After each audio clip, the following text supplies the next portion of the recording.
আমার কষ্টের কথা কই না রেডি হয়েছে কাকা আমি মানুষের হাতে পাও ধরলাম বাসের মধ্যে উঠে পাও ধরে ভিক্ষা চাই এখনো আজকে এত তোমার মাঝে খালি একটা মুরগি চাইছি দেখতে একটা উন্ডালে একটা সারে এবার ওনাকে টাকা দিতে অনেক কষ্ট করে মতো বাপ নাই আছে ওই একটা মা ভাই ভালোবাসি তোমারে ভাই বিস্তার করে রয়েছে কাকা মা যদি ভালো না বাসতে ওই দিনে আমি হালাইয়ে তুই আর একটা বিয়ে করতে হেলে মায়ের গর্ব ছিল হেলে একটার বড় করতে না।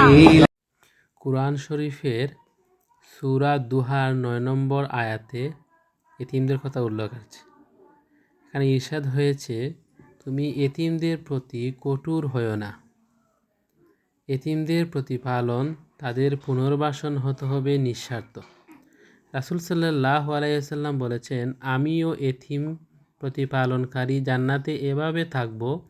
তিনি তর্জনী ও মধ্যমা আঙ্গুলি দিয়ে ইঙ্গিত করেন এবং এ দুটির মধ্যে তিনি সামান্য ফাঁক করেন। এর জন্য এতিমদের প্রতি যত্নশীল হন, যেহেতু রাসূল সাল্লাল্লাহু আলাইহি ওয়াসাল্লাম এতিমদের ভালোবাসতেন।